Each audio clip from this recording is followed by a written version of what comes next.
Hello friends, Ram Ram. तो कैसे हैं आप सब लोग? तो 8 दिन के बाद ये व्लॉग बन रहा है। तो आज दिन की शुरुआत हुई थी स्विमिंग से। बच्चों को हम सुबह सुबह ही आज स्विमिंग पूल लेकर गए थे, क्योंकि आज उनका लास्ट डे था स्विमिंग पूल का। 15 डेज़ लेकर गए थे हम उनको। तो इसलिए आज सोचे कि चलो आज सुबह ही चले जाते हैं। तो सुबह उठने के साथ हम चले गए और ये कर रहे स्विमिंग, और मैं यहाँ पे टाइम पास करते बैठी हुई थी। उसके बाद हम लोग आ गए घर, और बच्चों को स्विमिंग करने से इतना ज़्यादा भूख लग गया था, तो आधिराज और श्रेयांशी दोनों भी भूखे हो गए थे। फिर मैंने बच्चों को चाय बिस्किट बनाई और उसके पापा ने दाल चावल थे रात के, वो खा लिए। उसके बाद मुझे क्लीनिंग करना था फ्रिज, क्योंकि कहीं जाना है हमको, तो फ्रिज तो क्लीन करके ही जाना होगा। तो मैं कहीं 1 मंथ के लिए जा रही हूँ, इसलिए जो भी फ्रिज में का सामान था जो ख़राब होने वाला, वो सब कुछ निकाल के मैंने ख़त्म कर दिया। और फिर सोचे कि चलो फ्रिज भी क्लीन कर देती हूँ एक बार। तो पूरा फ्रिज निकाल के मैंने जो है वो क्लीनिंग कर लिया, अंदर से बाहर से सब कुछ। और ये करते करते मुझे बहुत टाइम हो गया था, 12 o'clock हो गए थे।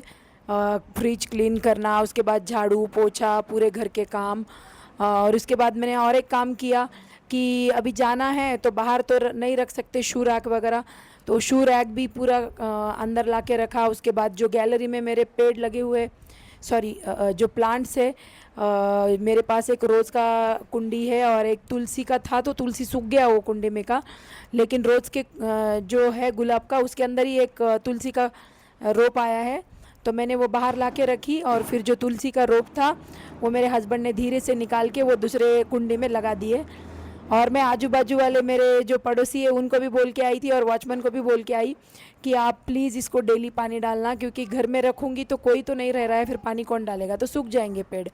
और ये गुलाब का जो है वो ज़्यादा बढ़ रहा था, तो उसको कट करके उसकी जो कलम होती है वो साइड में हमने लगा दी।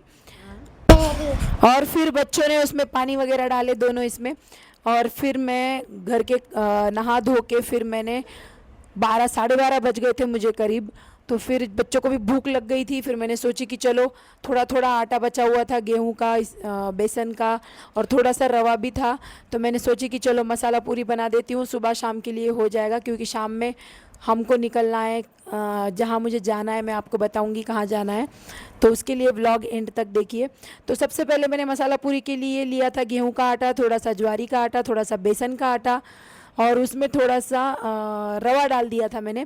और उसमें हल्दी, नमक, मिर्ची, अजवाइन, जीरा, उसके बाद थोड़ा सा अदरक लहसुन, और थोड़ा और टेस्ट आने के लिए उसमें मैंने डाल दी थी तिल्ली। ये ऑप्शनल है, आप डालना है तो डाल सकते हो, नहीं तो नहीं।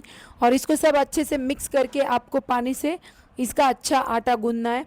एकदम आटा एकदम सख्त गूंदना है, जैसे हम पूरियों के लिए गूंदते हैं ना, बस वैसे ही। और साथ ही साथ मेरे हस्बैंड बोले कि चल बहुत लेट हो रहा है, तो मैं इधर सब्ज़ी बना देता हूँ। तो उन्होंने टोमेटो की सब्ज़ी इधर छोक दी थी। इधर मैं आटा गूंद रही थी और इधर ये इनका दो दो काम चल रहे थे, फ़ोन पे भी बात कर रहे थे और सब्ज़ी भी बना रहे थे। तो मैंने भी बोली चलो बना लो, मुझे भी हेल्प हो जाएगा। गर्मी इतनी हो रही है ना कि कुछ करने का मन नहीं कर रहा है, और नहाने के बाद तो बहुत ज़्यादा होती है। फिर उसके बाद मैंने फटाफट फटाफट लोई काट ली पूरी बनाने के लिए। और फिर 2 टाइम की पूरी बनानी थी मुझे, क्योंकि शाम में बनाऊंगी इतना मेरे पास वक्त नहीं था, तो इसलिए मैंने सुबह ही दोपहर में ही 2 टाइम का बना लिया था। तो मेरे हस्बैंड बोले कि चल ठीक है, मैं तेरे को पूरी तलने में हेल्प कर देता हूँ।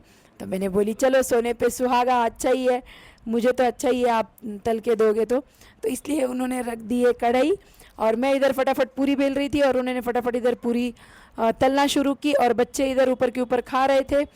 उसमें श्रेयांशी आई, श्रेयांशी बोल रही थी कि मैं भी एक पूरी बेलूँगी छोटी सी मम्मा। तो मैंने उसको फिर बोली ठीक है, मैं जो लास्ट का आटा रहेगा छोटा सा उसमें तू पूरी बेलना। तो वो देखो यहाँ कोशिश कर रही है बेचारी पूरी बेलने की, तो अच्छी खासी उसने भी पूरी बेली। फर्स्ट टाइम बेली है तो आड़ी टेढ़ी जैसी भी है, अच्छी बेली।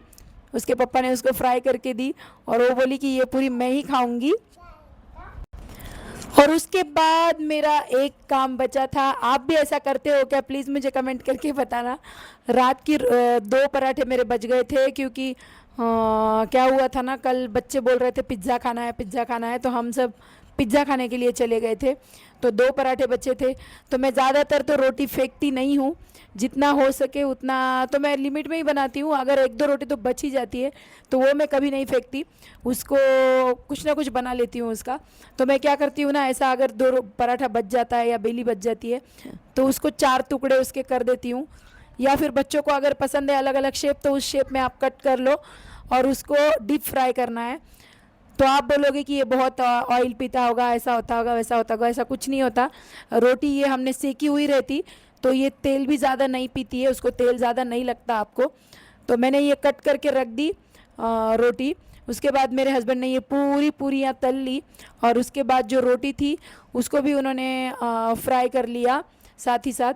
और इधर देखो अधिराज वो एकदम रोटी पूरी फूली हुई थी ना, तो बोल रहा था मम्मा पूरी नहीं, ये कचौरी है, कचौरी। और ये श्रेयांशी करी के गलके के साथ खा रही है। अधिराज को गलका पसंद नहीं है तो वो बस ऐसे ही खा रहा है। तो इधर बच्चों का खाना हो ही रहा था और इधर हमारी पूरियाँ तलना हो गई और मेरे हस्बैंड ने जो रोटी बची हुई थी वो भी तल लिए। और उसके बाद हमने आराम से बैठ के लंच किए दोनों ने। और उसके बाद शाम में मुझे जाना था कहीं गांव 1 मंथ के लिए। तो व्लॉग बहुत बड़ा हो रहा है इसलिए मैं इसका पार्ट 1 और पार्ट 2 बना रही हूँ। तो ये पार्ट 1 है। पार्ट 2 में मैं आपको बताऊँगी कि मैं कहाँ जा रही हूँ इतने दिन के लिए, ये सब पैक करके। तो नेक्स्ट जो व्लॉग रहेगा आप वो ज़रूर देखना। और आपको ये व्लॉग कैसा लगा ये कमेंट करके बताना। बाय।